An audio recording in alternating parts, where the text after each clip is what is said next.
Playing with fire in Saudi oil fields, the U.S. and its allies say Iran was behind the attack on Saudi oil infrastructure. An act of war is how Washington described the missile and drone strike on the kingdom's biggest oil refinery. But a military response by President Trump could spark a wider conflict and cripple the global economy, and with it, the president's chances for re-election. Iran versus the U.S. Trump cornered.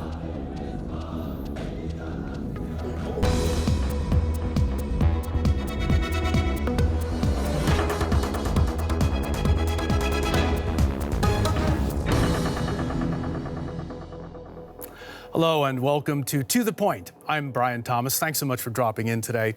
These are my guests to talk about our issue. Susanne Koelbl works for the weekly Der Spiegel. She just came back from Saudi Arabia, where she reported about those attacks. She's convinced Trump's policy of maximum pressure generated maximum counter-pressure. Fathollah-Nejad is an Iran expert at the Brookings Institution in Doha.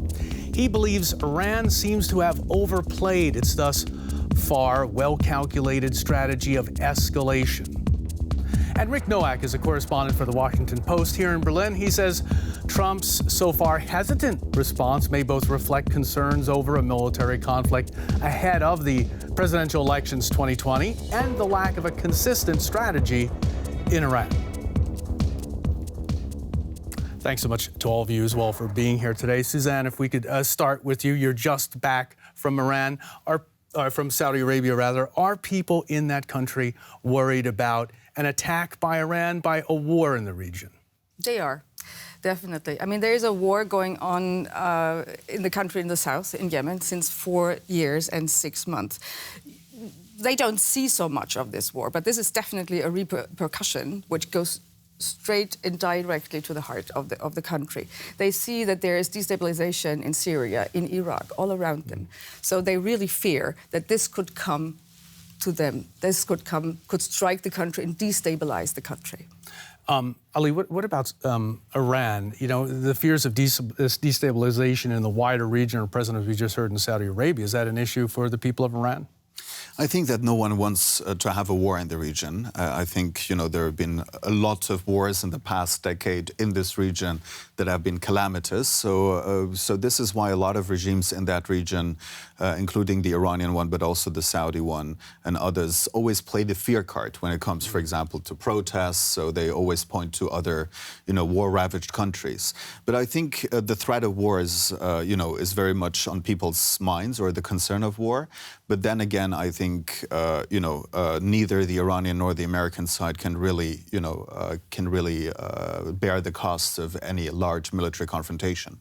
So I think this is the hope, or this is the avenue for maybe a diplomatic solution on the horizon. Okay, we'll get to that eventually. But in terms of Iran and the people that are supporting the regime of the mullahs, this threat of war that you mentioned that no one wants to see happen, has it led to a firming up of the mullahs' grip on power, or are the moderates still in the game with the option that they've been enjoying up to the end of the Iran nuclear deal? Yeah, I mean, you're asking probably about the rallying around the flag effect, if this is something that has materialized in Iran or not. I mean, if you compare the situation today in Iran to a decade ago, when we had the Bush administration in Washington, where we had a neoconservative ideological, you know, push for war in the Middle East, there was indeed a rallying around the flag among Iranians back then against Bush's regime change policies in the region.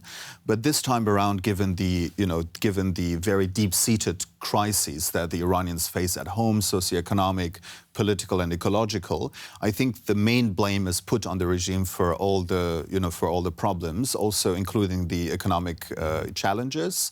And people do understand that sanctions have very bad effects on their everyday life, but they also do understand that it's a regime that predominantly bears responsibility for the economic situation. So it's a very difficult situation for the regime, and it's not and what has not happened so far, which is that actually people will be killed or were killed. So if this happens, maybe we're going to see some rallying around the flag effect in Iran as well. Okay. So far, the rallying around the flag effect, though, is leading to support for the regime. Rick, what are the U.S.'s larger strategic interests right now? We heard about the sanctions and how they're affecting people in Iran. Is it the desire to strictly stay with the sanctions regime and avoid a military conflict? Well, so far it seems that way. You have to remember that Donald Trump is in a trade war with China. He very much is thinking about this and how this might be impacting his re-election chances in 2020. And he's shown and said himself that he's very hesitant to engage in any sort of military action in the region. Ultimately, what he fears, I think, is that he could drive up certainly oil prices if there was an escalation, which wouldn't hurt the U.S. directly as much as it would have hurt them about 10 years ago or 20 years ago. But the ripple effects, for instance, on China and then again on the world economy and the U.S. would be quite damaging. And that's what he fears. Okay, so we've established no one wants a war right now. There are no players in this region who would like to see any type of firing of weapons happening. But nonetheless, there's the chance, given the proximity of so many ships in the narrow Strait of Hormuz, that something could potentially inadvertently occur. Are the Saudis concerned about that there could be a mistake in the Gulf region that could lead to some type of broader conflict? I think everybody has a good reason to fear that there is a mistake which leads to an escalation. And actually, you completely described the potential of danger we see here. What we should not underestimate is that there is a war going on since 4.5 years. People are dying in masses. There's a bombardment every day in Yemen. And what we see is the repercussions, the ripple effects, which are coming from there. And it's a combination, I would say, between this war and the tensions which Saudi Arabia and Iran has right now, and including certainly the interests and the leverage the Americans have about it. What we also see is that this protection umbrella that the Americans provided for so long is not given any longer. President Trump is like always weighing what could benefit us, what could affect my re-election. So it's not like we need to protect our allies, which was actually expected by the Saudis. That means that the game is a complete new one. The dynamics are completely new. The Saudis feel we have to protect ourselves. And that can absolutely lead to reactions which we don't know yet. And at the same time, they are dependent to even use their military assets. They cannot stage a war anywhere without the consent of the Americans. The Iranians can absolutely hurt the Saudis. And you never know what the enemy does next. So that the Iranians can hurt the Saudis. The success of the attack on the Saudi oil refinery points to a certain weakness for Saudi Arabia. Is that being perceived at the upper levels of the Saudi military? Are they aware of the weaknesses that they've presented to the world? And what kind of military strength do they really possess right now? Can you give us an idea of that, especially compared to a country like Iran, roughly 80 million people, and a very powerful military? I mean, Saudi is actually completely dependent on the military. In the military field, they're completely dependent on the Americans. They have 6 battalions of Patriot defense missile systems. But at the same time, you see, they have had success to shoot down maybe 200 of these drones, which have not been so sophisticated in the first place. But now they're getting better, you see. I mean, Yemen or whoever, the Houthis combined with the Iranians, they definitely developed these capabilities. And they are getting better, and they show that they can hit.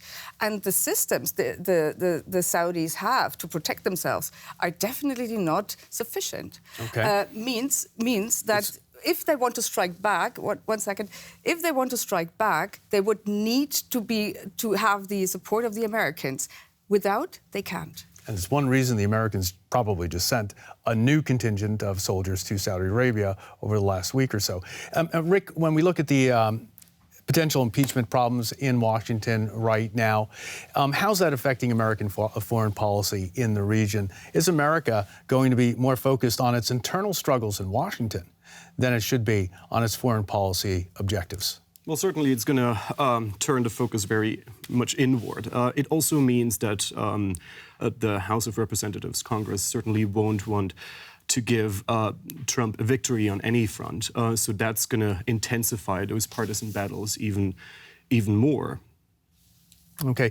In terms of Iran, Ali, is it enjoying what it's seeing in Washington right now, saying, okay, we're going to have a respite now. America is going to be busy with its domestic politics and policies, a potential impeachment of a U.S. president. That'll give us some breathing space, not only in the Gulf, but in the region at large. I think there is still uncertainty in Iran whether it is good to wait out Trump, or is it more prudent to start any kind of negotiations right now?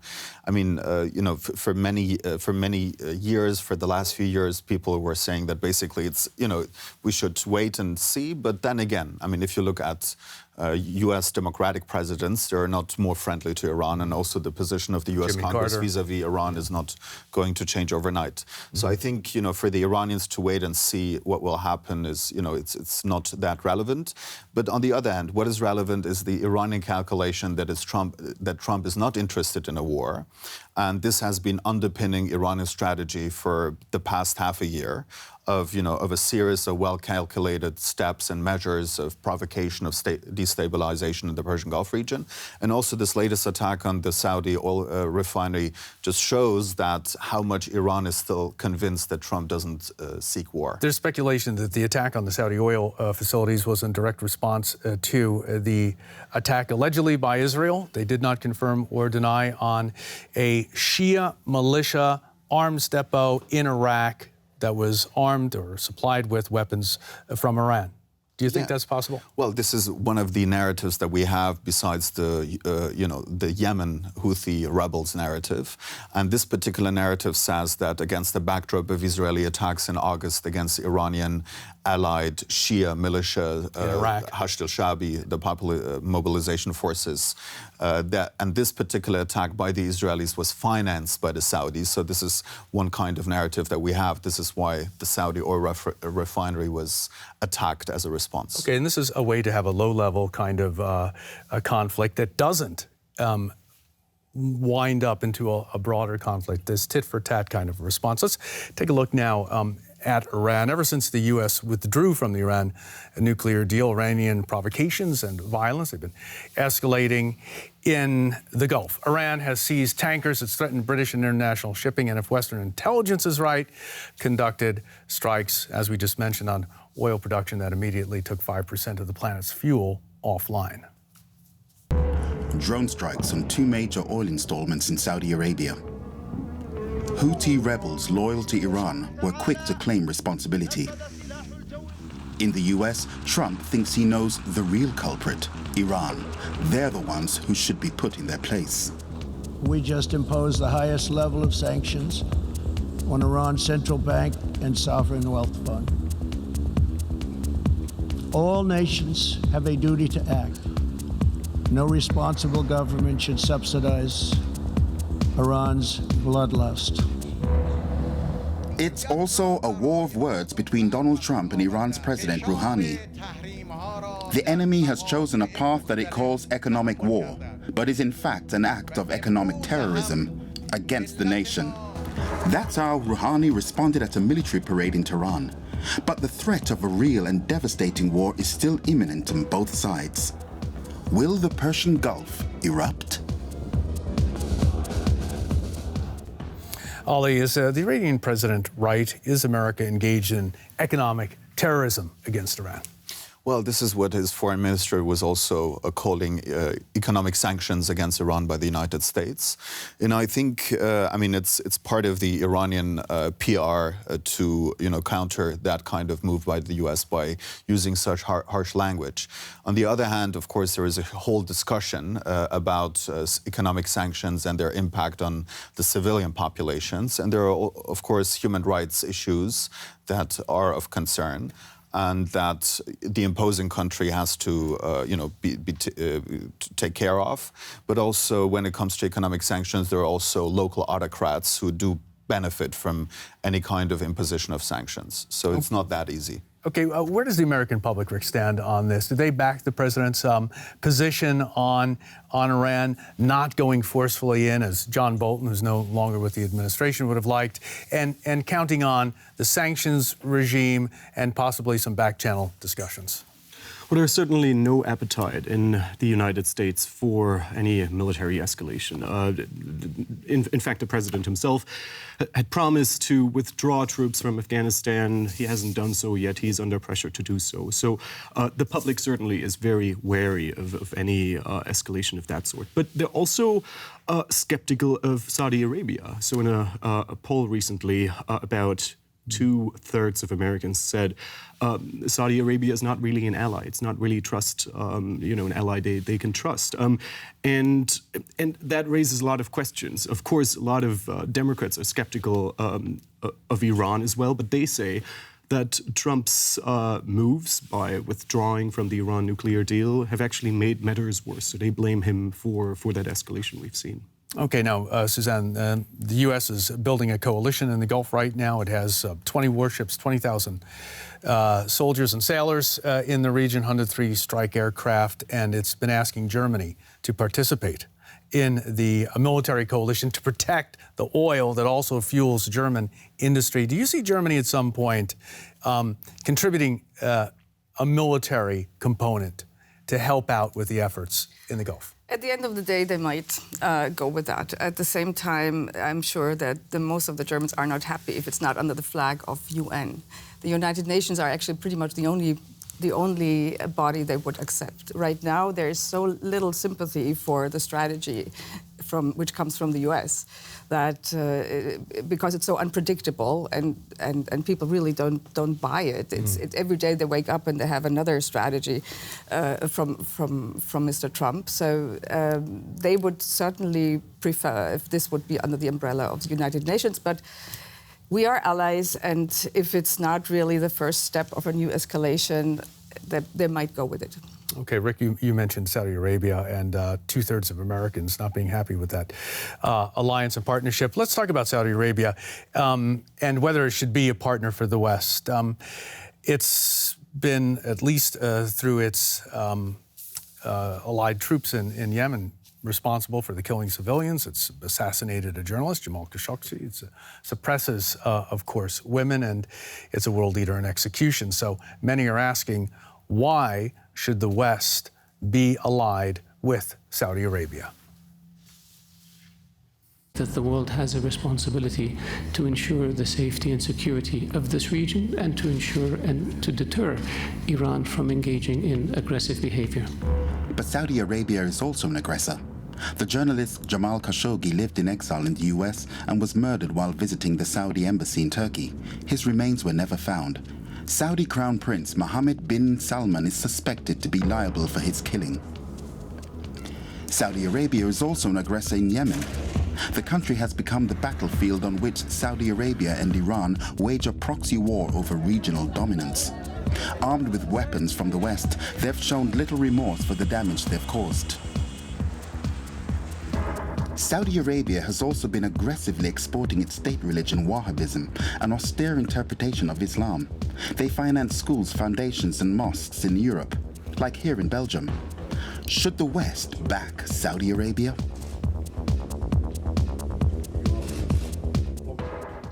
Susanne, you've reported on the Khashoggi murder or assassination. Looking at this report and reporting yourself from Saudi Arabia, what do you think? Is Saudi Arabia the kind of partner, in spite of all of its strategic advantages, that the West, the United States, Europe should have? It's definitely a difficult partnership. At the same time, we do need to look at where this country is going to.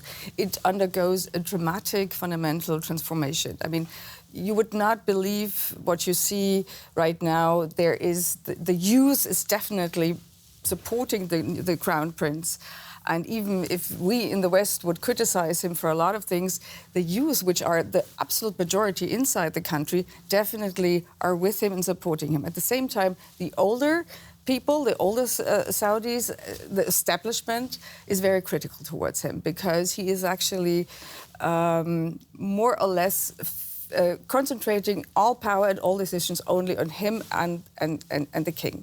So regarding human rights, it's a huge problem, I would say, because people are disappearing. People may not write any longer. I mean, freedom of speech is literally not happening. It's not existing any longer. And if you don't follow, you either lose your job or you go to prison or anything. And this is something which cannot be tolerated. At the same time, I just give you the perspective of the Saudis themselves. They say, this is not of your business. We rearrange things as we need them. We do a transformation which is major, and we need to take precautions for a lot of things which you don't even understand. Okay. Ali, are there any options to Saudi Arabia? Well, I mean, the problem is that, I mean, we have this, level of realpolitik where we have to, of course, engage with every kind of state in the world. This is how international relations work. This is how we can settle conflicts in a peaceful manner. But then again, we have to rethink, really, the nature of our relationships with some of the countries of that region, because,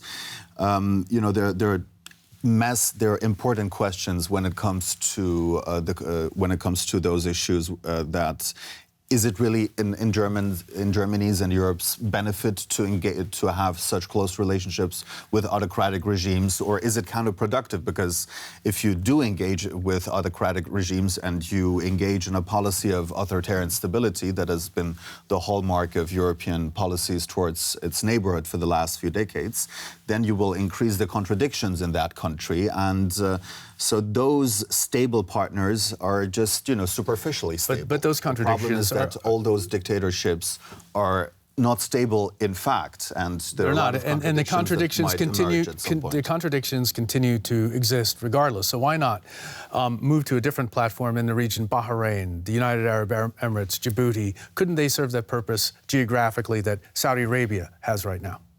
Well, I mean, there are reasons why we have, good relations with Saudi Arabia, but I was only questioning the wisdom of just, relying on autocratic regimes when it comes to issues of security or whatever in the region, because I mean, so the way forward would be that the kind of relationships and the kind of leverage that we have, political and economic, vis-a-vis those countries, that we just use them more often, and we perhaps might establish some kind of conditionalities when it comes to deepening cooperation with those countries. That is a possibility. The conditionalities right now are something Donald Trump's definitely looking at in reference, Rick, to Iran. His question right now is he needs to contain Iran and at the same time prevent a regional conflict from happening that would threaten him in the 2020 elections. Is that a major concern right now in Washington?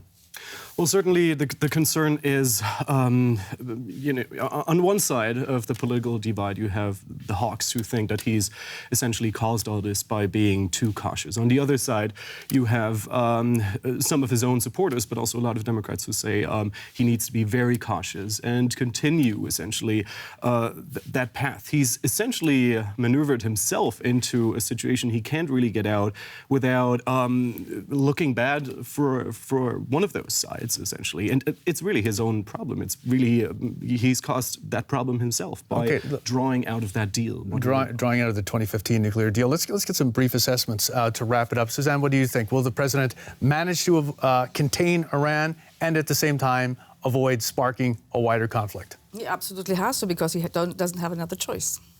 Okay, so you're counting on him to do that. Ali, what do you think? Well, I think that we're in a. I mean, the situation is quite, risky, and it could lead to escalation if the U.S., for example, decides to, engage in a kind of military, reaction to the Saudi oil attack. But I think that so the Iranians will, make sure that they can have some sanctions relief further down the road. And for that to happen, the U.S. has to decide, because I don't think that Europe has the leverage to, to help with that process. Europe's not a player at all right now, is it? I mean, it doesn't mean that Europe doesn't play a role at all. I mean, it could be a facilitator, a mediator of sorts. But when it comes to Macron's failed initiative, although his best, he tried his best also during the UN General Assembly to bring together Rouhani and Trump to negotiate. What we're still lacking from the Iranian side is the green light from the supreme leader to tell Rouhani that he's allowed to meet with Trump. Okay, so there's a lot of backroom discussions that have to happen to create some type of diplomacy moving forward. I'd like to thank all my guests for being in today, for all your comments that you brought to the table today. I'd like to thank our viewers from around the world. And remember, we're here next week as well. I'm Brian Thomas. Thanks so much for being here.